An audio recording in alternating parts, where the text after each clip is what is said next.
نحمده ونصلي على رسوله الكريم اما بعد فاعوذ بالله من الشيطان الرجيم بسم الله الرحمن الرحيم رب اشرح لي صدري ويسر لي امري واحلل عقدة من لساني يفقهوا قولي. کس طرح ہم اپنے خاندانی زندگی کو، اپنی معاشرتی زندگی کو خوشگوار بنا سکتے ہیں اللہ سبحانہ وتعالی کی مدد کے ساتھ. کوشش اپنی جگہ، لیکن ہر کوشش اس وقت فائدہ مند ہو جاتی ہے جب انسان اس کے ساتھ ساتھ اللہ تعالی سے دعا کرتا ہے. حدیث میں آتا ہے کہ اللہ سبحانہ وتعالی کے نزدیک دعا سے زیادہ معزز اور کوئی چیز نہیں، یعنی سب سے زیادہ اللہ تعالیٰ جس چیز کو بندے کی ویلیو کرتے ہیں وہ دعا مانگنا ہے. اسی طرح ایک اور حدیث میں آتا ہے کہ دعا کرنا افضل عبادت ہے، یعنی انسان جب اللہ تعالیٰ کے آگے ہاتھ پھیلاتا ہے، اپنے دل کی پکار اپنے رب کو سناتا ہے، تو دراصل وہ عبادت کی حالت میں ہوتا ہے اور ایک افضل عبادت کر رہا ہوتا ہے. اس لیے کثرت کے ساتھ دعائیں کرتے رہنا چاہیے، لیکن یاد رہے کہ دعا کرنے سے پہلے اللہ سبحانہ وتعالیٰ کی تعریف ضرور کی جائے. اس سلسلے میں تعریف کے بے شمار کلمات ہمیں احادیث کی کتابوں میں ملتے ہیں. انہی میں سے ایک آتا ہے کہ آپ صلی اللہ علیہ وسلم سے سوال کیا گیا کہ کون سا کلام افضل ہے. آپ نے فرمایا جو اللہ نے اپنے فرشتوں اور اپنے بندوں کے لیے چنا، اور وہ ہے سبحان اللہ و بحمدہ، سبحان اللہ و بحمدہ. یعنی جب انسان دعا کرنا چاہے تو اس سے پہلے کچھ مرتبہ جتنا اس کا دل چاہے اللہ تعالیٰ کی تسبیح اور حمد و ثنا بیان کرے، اور بار بار تکرار کے ساتھ کہتا رہے سبحان اللہ و بحمدہ. اس کے بعد درود شریف پڑھے جتنی دیر پڑھنا چاہے، اور پھر اس کے بعد اپنی حاجت اللہ سبحانہ وتعالیٰ کے سامنے رکھے تو انشاءاللہ اس کی پریشانی دور ہوگی. جہاں تک گھریلو پریشانیوں کا تعلق ہے تو اس میں ہم دیکھتے ہیں کہ ہر گھر کے اندر کوئی نہ کوئی چیز ایسی ہو جاتی ہے کہ جس سے باہمی تعلقات میں بدمزگی پیدا ہو جاتی ہے. بعض افراد کی طبیعت میں غصہ زیادہ ہوتا ہے، بعض لوگ جھگڑالو ہوتے ہیں، بعض لوگ شکی مزاج کے ہوتے ہیں، بعض لوگوں کو اونچا بولنے کی عادت ہوتی ہے، بعض لوگ دوسروں کو مختلف باتوں پر زج کرتے رہتے ہیں، بعض لوگ اپنی ذمہ داریوں کو ٹھیک سے نہیں نبھاتے. تو یہ تمام چیزیں صرف نہ یہ کہ ایسے انسان کو خود بلکہ اس کے آس پاس رہنے والوں کو اذیت میں مبتلا کر دیتی. اب اس میں انسان بعضوں کو سمجھانے سے بھی کام لیتا ہے، دوسروں سے بھی مدد لیتا ہے، لیکن پھر بھی مسئلہ حل نہیں ہوتا. تو صحابہ کرام تو اپنی جوتی کا تسمہ بھی ٹوٹ جاتا تو اللہ سبحانہ وتعالیٰ سے مانگتے تھے. تو اگر گھر کے اندر کسی قسم کی ناچاکی یا پریشانی ہے تو اس سلسلے میں بھی ہمیں اللہ تعالیٰ کی طرف رجوع کرنا چاہیے، اور پھر اس کے ساتھ ساتھ دوسرے کو جو مشکل پیدا کر رہا ہے سمجھانا بھی چاہیے. جہاں تک لڑائی جھگڑے کا تعلق ہے تو اسے منافقت کی علامت بتایا گیا. آپ صلی اللہ علیہ وسلم نے فرمایا کہ منافق کی 4 علامتیں ہیں. ان میں سے یہ کہ بات کرے تو جھوٹ بولے، وعدہ خلافی کرے، امانت میں خیانت کرے، اور جب وہ جھگڑا کرے تو گالی دے، یعنی جھگڑتا بھی ہے اور گالی بھی دیتا ہے. نبی صلی اللہ علیہ وسلم نے یہ بھی فرمایا کہ اللہ کو سب سے زیادہ ناپسند آدمی وہ ہے جو بہت جھگڑالو ہے، یعنی اللہ تعالیٰ ایسے شخص سے محبت نہیں کرتے. اس لیے اگر آپ کسی سے بات کر رہے ہو تو اس کی بات توجہ سے سن لے. چھوٹی چھوٹی باتوں پر جھگڑنا اور دوسرے کے ساتھ بد اخلاقی سے پیش آنا یہ درست نہیں. پھر اسی طرح مومن جو ہے وہ کبھی بد اخلاق نہیں ہوتا، اور بد اخلاقی پھر منافقت کی علامت ہے. رسول اللہ صلی اللہ علیہ وسلم نے فرمایا تمہارے یہ نسب نامے کسی کے لیے گالی کا سبب نہیں ہے. تم سب آدم کی اولاد ہو، ایک دوسرے کے قریب ہو، دین یا عمل صالح کے علاوہ کسی وجہ سے کسی کو کسی پر کوئی فضیلت نہیں. آدمی کے برا ہونے کے لیے یہی کافی ہے کہ وہ فحش گو ہو، بد کلام ہو، بخیل ہو اور بزدل ہو. پھر اسی طرح آپس میں محبتوں کا نہ ہونا، بہن بھائیوں میں ناچاکی یا شوہر بیوی میں ناچاکی یا والدین کے ساتھ محبت کا نہ ہونا، یہ ایک طرح سے اللہ تعالیٰ کی طرف سے ایک آزمائش بھی ہو سکتی ہے اور ایک عذاب بھی ہو سکتا ہے. مومن تو محبت کرنے والا ہوتا ہے، اور اس شخص میں کوئی خیر نہیں جو محبت کرتا نہیں اور لوگ اس سے محبت نہیں کرتے. اور لوگوں میں سب سے زیادہ بہترین انسان وہ ہے جو لوگوں کے لیے فائدہ مند ہوتا ہے. تو اس لیے بہت ضروری ہے کہ خاندان کے اندر باہم محبت پائی جائے. گھریلو زندگی خوبصورت ہو جاتی ہے اگر آپس میں ایک دوسرے سے پیار، محبت اور ہمدردی کے جذبات پائے جاتے ہیں. پھر اسی طرح بعض اوقات گھریلو زندگی میں بدگمانیاں بہت تکلیف دیتی ہیں، یا گھر کے کچھ افراد سنی سنائی باتوں پر یقین کرتے ہوئے دوسروں کے خلاف بدگمانی پال لیتے ہیں، تو اس سے بھی پرہیز کرنے کی ضرورت ہے. اسی طرح گھریلو پریشانیوں میں گھر کا تنگ ہونا بھی ایک عذاب کی شکل ہے. اس لیے نبی صلی اللہ علیہ وسلم نے ہر وضو کرنے کے بعد جو دعا سکھائی، اس میں خاص طور پر یہ دعا آتی ہے کہ اللہ میرے گھر میں وسعت پیدا کر دے. یعنی ایک تو دلوں میں وسعت ہو، اور دوسرا یہ ہے کہ جگہ بھی کشادہ ہو. رسول اللہ صلی اللہ علیہ وسلم نے فرمایا 3 چیزیں بدبختی میں سے ہیں. عورت جب تو اسے دیکھے تو وہ تجھ کو بری لگے اور وہ تجھ پر اپنی زبان چلائے، اور اگر تو اس سے غائب ہو تو وہ اپنے نفس کی اور تیرے مال کی حفاظت نہ کرے. دوسرے، مریل سواری کہ اگر تو اسے مارے اور چلائے تو تجھ کو تھکا دے، اور اگر اسے چھوڑ دے تو تجھے جلد تیرے ساتھیوں تک نہ پہنچائے. اور ایسا گھر جو تنگ اور کم سہولتوں والا ہو. تو اس لیے اگر انسان ایسی کسی تکلیف میں مبتلا ہے تو اس کا حل بھی یہی ہے کہ کوشش کے ساتھ ساتھ انسان دعا کرے. اسی طرح خرچ میں کمی، وسائل میں کمی، مال میں کمی، یہ تمام چیزیں بھی عموماً گھروں کے اندر جھگڑے پیدا کر دیتی ہیں. کھانے پینے کی قلت، بنیادی ضروریات کا پورا نہ ہونا. تو ایسی صورت میں بھی انسان اللہ تعالی کی طرف رجوع کرے، اور اس کے لیے ساتھ ہی کوشش بھی ضروری ہے. کوشش میں سب سے پہلے تو یہ کہ انسان لڑائی جھگڑا چھوڑے، صبر و ضبط کی عادت ڈالے، برداشت اور تحمل کی عادت اپنے اندر پیدا کرے، اپنے اخلاق کو بہتر بنائے. ایک حدیث کے مطابق اللہ سبحانہ و تعالیٰ جب کسی گھرانے پر خیر و برکت نازل فرمانا چاہتے ہیں تو اس گھر والوں کے اندر نرمی پیدا کر دیتے ہیں. اور ایک اور حدیث میں یہ بھی آتا ہے کہ جو نرمی سے محروم کر دیا گیا وہ ہر خیر و بلائی سے محروم کر دیا گیا.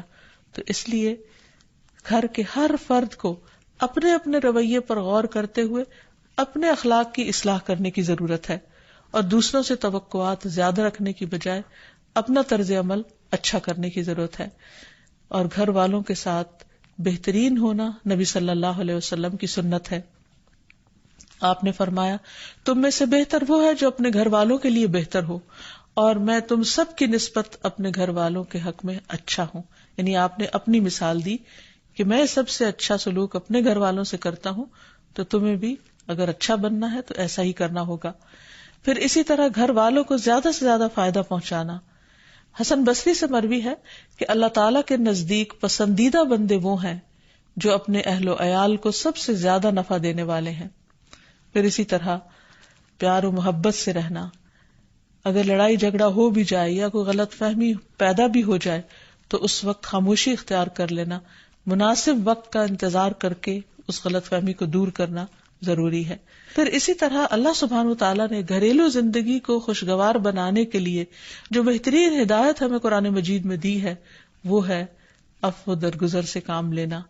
اللہ تعالیٰ فرماتے ہیں اے لوگو جو ایمان لائے ہو، بے شک تمہاری بیویوں اور تمہارے بچوں میں سے بعض تمہارے دشمن ہیں، سو ان سے ہوشیار رہو، اور اگر تم معاف کرو اور درگزر کرو اور بخش دو تو بے شک اللہ بے حد بخشنے والا نہایت رحم فرمانے والا ہے. تمہارے مال اور تمہاری اولاد تو محض ایک آزمائش ہے، اور جو اللہ کے پاس ہے وہ بہت بڑا اجر ہے. واللہ عندہ اجر عظیم، اور جو اللہ ہے اسی کے پاس بہت بڑا اجر ہے. یعنی انسان کو بعض اوقات اپنی ہی بیوی یا بیوی کو اپنے ہی شوہر سے، اور بعض اوقات اپنے ہی بچوں سے یا اپنے ہی والدین سے دشمنی کا اندیشہ ہو سکتا ہے، اور وہ ایک دوسرے کے لیے مصیبت اور بلا ہو سکتے ہیں. لیکن ایسی صورت میں بھی انسان کا گزارا نہیں ہو سکتا جب تک ایک دوسرے کو معاف نہ کرے. زندگی کی گاڑی نہیں چل سکتی جب تک انسان دوسروں کے قصور اور غلطیاں ان سے درگزر نہ کرے، کیونکہ ہر انسان کبھی غصے کی وجہ سے، کبھی جہالت کی وجہ سے، کبھی جلد بازی کی وجہ سے، کبھی لوگوں کے اکسانے پر اپنے پیاروں کے ساتھ زیادتیاں کر جاتا ہے. تو ایسی صورت میں انسان اگر چاہتا ہے کہ اس کی زندگی خوشگوار ہو تو اسے معاف کرتے رہنا چاہیے. نبی صلی اللہ علیہ وسلم کے اخلاق کے بارے میں جب پوچھا گیا تو حضرت عائشہ کہتی ہیں کہ آپ تان و تشنیع کرنے والے نہ تھے، یعنی تانے نہیں دیتے تھے، یعنی اگر کسی سے غلطی ہو جاتی تو اسے بار بار یاد نہیں کراتے تھے، فحش کام نہیں کرتے تھے، بازاروں میں چیخنے والے اور برائی کا بدلہ برائی سے دینے والے نہ تھے، بلکہ معاف کرنے والے اور درگزر کرنے والے تھے. اور حقیقت یہ ہے کہ جو جس کے جتنا قریب ہوتا ہے، جیسے گھر والے ہیں، اس کی غلطیاں اور اس کی کمزوریاں زیادہ سامنے آتی ہیں اور پھر وہ ریپیٹڈلی سامنے آتی ہیں، بار بار سامنے آتی ہیں، تو ایسی صورت میں معاف کرنا بھی مشکل لگتا ہے، لیکن پھر بھی معاف کیے بغیر گزارا نہیں. پھر اسی طرح یہ ہے کہ انسان اگر ہمیشہ دوسروں کا حق ادا کرنے کی فکر کرے تو اس سے بھی بہت سے جھگڑے ختم ہو جاتے ہیں. شوہر اگر بیوی کو حق دینے والا ہو، بیوی خوشی سے شوہر کا حق دینے والی ہو، بہن بھائی ایک دوسرے کے اوپر قربانی کرنے والے یعنی ایثار کرنے والے ہوں، تو ایسی صورت میں گھر کا ماحول بہت خوشگوار ہو سکتا ہے. عورت کے بارے میں فرمایا نبی صلی اللہ علیہ وسلم نے کہ عورت اس وقت تک ایمان کی حلاوت نہیں پا سکتی جب تک کہ وہ اپنے شوہر کا حق ادا نہیں کرتی. اسی طرح شوہر کے لیے نبی صلی اللہ علیہ وسلم کا یہ اسوہ حسنہ بہترین ہے کہ آپ صلی اللہ علیہ وسلم اپنے گھر ہوتے ہوئے اپنے گھر والوں کے کام کاج میں ہاتھ بٹایا کرتے تھے، ان کی خدمت کیا کرتے تھے. جب نماز کا وقت ہوتا تو فوراً نماز کے لیے تشریف لے جاتے. آپ اپنے چھوٹے چھوٹے کام خود کر لیا کرتے تھے. یعنی اس سے بھی یہ پتہ چلتا ہے کہ خوشگوار گھریلو تعلقات میں دوسرے پر بوجھ نہ بننا ایک بہت اہم نقطہ ہے، کیونکہ اگر ہر انسان اپنی ذمہ داری خود لے لے تو دوسروں کے لیے وہ خوشگوار ہو جاتا ہے. پھر اسی طرح گھر والوں کو اگر کوئی غم، تکلیف یا پریشانی ہو تو اس موقع پر اپنے اختلافات کو بھول کر ان کی مدد کرنا، ان کی کیئر کرنا اور ان کی دلجوئی کرنا یہ بھی بہت ضروری ہے. اور حد الوسع گھر کا ماحول خوشگوار رکھنا چاہیے، ایک دوسرے کا احساس کرتے ہوئے اور ایک دوسرے کے کاموں میں عیب نہ نکالتے ہوئے اور ایک دوسرے کو اپریشیٹ کرتے ہوئے، ایک دوسرے کی اچھی خوبیوں کو اور اچھی باتوں کی تعریف کرتے ہوئے، اور اسی طرح بعض اوقات اپنی خواہشات کو پیچھے کرتے ہوئے. کیونکہ اگر ہر انسان یہ چاہے کہ زندگی اس کے مطابق، کیونکہ اگر ہر انسان یہ چاہتا ہو کہ ہر کام گھر میں اس کی مرضی کے مطابق ہو تو یہ ممکن نہیں. بہت سے گھروں میں ساس بہو کا جھگڑا کس بنا پر ہوتا ہے، یا آپس میں قریبی رشتوں کا جھگڑا اور فتنہ فساد کس وجہ سے ہوتا ہے؟ کیونکہ ہر شخص یہ چاہتا ہے کہ گھر کا نظام اس کی مرضی کے مطابق ہو، حالانکہ ایسا ہونا ممکن نہیں. تو اس لیے ہر انسان کو اپنی رائے بھی دینی چاہیے، لیکن دوسروں کی رائے کا بھی احترام کرنا چاہیے.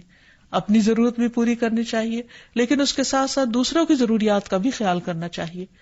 پھر اسی طرح بہت سے معاملات میں قناعت اختیار کرنی چاہیے، کیونکہ یہ زندگی بذات خود ایک امتحان ہے اور اصل عیش و عشرت کی جگہ جنت ہے، دنیا نہیں، یا دنیا کا گھر نہیں. تو اس لیے ضروری ہے کہ مشکل حالات میں انسان اپنے عزیزوں کا، پیاروں کا، گھر والوں کا ساتھ دے، ان کی مدد کرے. مثلا شوہر کے اگر معاشی حالات تنگ ہیں تو بیوی ناجائز مطالبات نہ کرے. اسی طرح اگر بیوی بیمار ہے تو شوہر اس سے بہت زیادہ گھر کے کام کا مطالبہ نہ کرے. تو ایک دوسرے کے حالات کی رعایت کرتے ہوئے اگر انسان ایک دوسرے سے توقعات رکھے تو اس سے بھی حالات بہت خوشگوار ہو سکتے ہیں. اور پھر یہ کہ ہمیشہ دوسروں کی چھوٹی چھوٹی ایفرٹ پر ان کے لیے شکر گزاری کے جذبات ہونے چاہیے. مثلاً اگر کوئی آپ کو گھر میں پانی پلا دے تو آپ اس پر بھی شکریہ بولیں. ہم عام طور پر اگر گھر سے باہر کہیں ہوتے ہیں اور کوئی ہمارے ساتھ تھوڑے سا بھی احسان کا معاملہ کرے تو ہم اس کے احسان کو مانتے ہیں، لیکن گھر والوں کا احسان ماننا ایک مشکل کام لگتا ہے. تو اس لیے اگر ہم چاہتے ہیں کہ گھریلو زندگی خوشگوار ہو تو اس میں گھر والوں کے احسان کو بھی ماننا ضروری ہے. اور پھر چھوٹی چھوٹی اذیتوں کو بہت مینشن نہیں کرنا چاہیے، ان کا ذکر نہیں کرنا چاہیے، ان پر صبر کرنا چاہیے. تو جو شخص شکر اور صبر سے کام لیتا ہے اس کی زندگی لازماً خوشگوار ہوتی ہے. لیکن اس کے باوجود بھی اگر گھریلو زندگی میں تنگی ہو، تکلیف ہو، آپس کی ناچاکی ہو، دشمنی ہو، پریشانی ہو، بہت بے چینی ہو، تو پھر اللہ سبحانہ وتعالی ہی کی طرف رجوع کرنا چاہیے. کیونکہ قرآن مجید میں آتا ہے وَإِن يُرِدْكَ بِخَيْرٍ فَلَا رَادَّ لِفَضْلِهِ يُصِيبُ بِهِ مَن يَشَاءُ مِنْ عِبَادِهِ وَهُوَ الْغَفُورُ الرَّحِيمُ. اور اگر اللہ تمہیں کوئی تکلیف پہنچانا چاہے تو اس کے سوا کوئی اسے دور کرنے والا نہیں، اور تجھ سے کوئی بھلائی کرنا چاہے تو کوئی اسے ٹالنے والا نہیں۔ وہ اپنے بندوں میں سے جسے چاہے فضل سے نوازتا ہے، اور وہ بخشنے والا اور رحم کرنے والا ہے۔ تو اس لیے چھوٹی چھوٹی تکلیفوں پر بھی فوراً اللہ کا ذکر، اللہ کی یاد، اللہ کی تسبیح انسان کے دل کو سکون بخش دے۔ اور نبی صلی اللہ علیہ وسلم نے خصوصاً اپنی پیاری بیٹی فاطمہ رضی اللہ تعالی عنہا کو جب وہ گھر کے کام کاج کر کے تھک جاتی تھی، کیونکہ اپنے ہاتھ سے چکی پیستی، اپنے ہاتھ سے آٹا گوندتی، اپنے ہاتھ سے اپنے گھر کے کام کاج کرتی، بچوں کو لک آفٹر کرتی، تو بہت تھک جاتی تھی، اور اسی تھکاوٹ کی وجہ سے انہوں نے ایک دفعہ نبی صلی اللہ علیہ وسلم کے پاس جب کچھ قیدی آئے تو خادم کا مطالبہ کیا، لیکن آپ صلی اللہ علیہ وسلم نے ان کو خادم دینے کی بجائے یہ تسبیحات سکھائی، اور فرمایا کہ جب تم اپنے بستر پر جانے لگو تو 33 بار سبحان اللہ، 33 بار الحمدللہ اور 34 بار اللہ اکبر پڑھ لیا کرو، اور اسی لیے یہ تسبیحات فاطمہ کے نام سے بھی معروف ہیں۔ تو رات کو خاص طور پر بستر پر لیٹ کر یہ تسبیحات ضرور پڑھ لینی چاہیے، کیونکہ یہ گھریلو کام کاج کی تھکاوٹ کا بہترین علاج ہے اور خادم کی جگہ کفایت کرنے والی دعائیں ہیں۔ پھر اسی طرح گھر میں وسعت اور کشادگی کی دعا، اللہم اغفر لی ذنبی ووسع لی فی داری وبارک لی فی رزقی، اے اللہ میرے گناہ معاف کر دے، میرے گھر میں وسعت پیدا کر دے اور میرے رزق میں برکت عطا کر دے۔ پھر اسی طرح چھوٹی چھوٹی پریشانیوں کے سلسلے میں، مثلاً بچے کو چوٹ لگ گئی یا اچانک کسی وبائی مرض کا کوئی شکار ہو گیا، تو علاج معالجے کے ساتھ ساتھ دعا کرنا ضروری ہے۔ مثلاً گھر والوں میں سے اچانک کسی کو کوئی ایسی بیماری آ گئی، کوئی سٹروک ہو گیا یا ہارٹ اٹیک ہو گیا، تو سارے گھر والے پینک ہو جاتے ہیں۔ ایسی صورت میں پریشانی کا صرف اظہار کرتے رہنے سے اور غمگین رہنے سے مریض کی مدد نہیں کی جا سکتی، تو اس موقع پر اللہ تعالیٰ سے دعا کرنی چاہیے۔ اور ایک بہت خوبصورت دعا جو نبی صلی اللہ علیہ وسلم نے حضرت اسماء بنت امیس کو سکھائی تھی کہ آپ نے فرمایا، کیا میں تمہیں ایسے کلمات نہ سکھاؤں جن کو تم پریشانی کے وقت پڑھا کرو؟ اور وہ کلمات ہیں، اللہ اللہ ربی لا اشرک بہ شیئا، اللہ ہی میرا رب ہے، میں اس کے ساتھ کسی چیز کو شریک نہیں بناتی۔ اور آخر میں یہ کہ گھر والوں کی باہمی محبت اور الفت اور تعلقات کی بہتری کی دعا کرنی چاہیے جو پیارے نبی صلی اللہ علیہ وسلم نے ہمیں سکھائی ہے۔ وہ دعا ہے، اللہم الف بین قلوبنا واصلح ذات بیننا واہدنا سبل السلام ونجنا من الظلمات الى النور وجنبنا الفواحش ما ظہر منها وما بطن وبارک لنا فی اسماعنا وابصارنا وقلوبنا وازواجنا وذریاتنا وتب علینا انک انت التواب الرحیم وجعلنا شاکرین لنعمتک مثنین بها قابلیہا واتمہا علینا۔ اے اللہ ہمارے دلوں میں الفت پیدا فرما دے اور ہمارے آپس کے معاملات کی اصلاح کر دے، ہمیں سلامتی کے راستوں کی رہنمائی فرما اور ہمیں اندھیروں سے نجات دے کر نور کی طرف لے آ، اور ہمیں تمام ظاہری اور چھپی بدکاریوں سے محفوظ رکھ۔ ہمارے کانوں اور ہماری آنکھوں اور ہمارے دلوں اور ہماری گھر والیوں اور ہمارے بچوں میں برکتیں عطا فرما، ہماری توبہ قبول فرما، بلا شبہ تو بہت زیادہ توبہ قبول کرنے والا اور رحمت کرنے والا ہے۔ ہمیں اپنی نعمتوں کا شکر ادا کرنے والا بنا اور ان کی تعریف کرنے والا اور ان کو قبول کرنے والا بنا دے۔ ان نعمتوں کو ہم پر کامل فرما دے، یعنی ان نعمتوں کو ہم پر تمام کر دے۔ تو کس قدر جامع اور خوبصورت دعا ہے جو نبی صلی اللہ علیہ وسلم نے ہمیں سکھائی گھریلو زندگی کو خوشگوار بنانے کے لیے۔ ان دعاؤں کو پڑھتے رہنا چاہیے، یاد کر لینا چاہیے، قبولیت کے مواقع پر پڑھنا چاہیے۔ اگر زبانی یاد نہ بھی ہو تو دیکھ کر پڑھ لینا چاہیے، اور اگر ان کا ترجمہ نہ آتا ہو تو اردو میں پڑھنے میں بھی کوئی حرج نہیں، لیکن اللہ تعالیٰ سے مانگتے رہیے کیونکہ ساری مشکلات کا حل صرف اسی کے پاس ہے۔ وآخر دعوانا ان الحمد للہ رب العالمین۔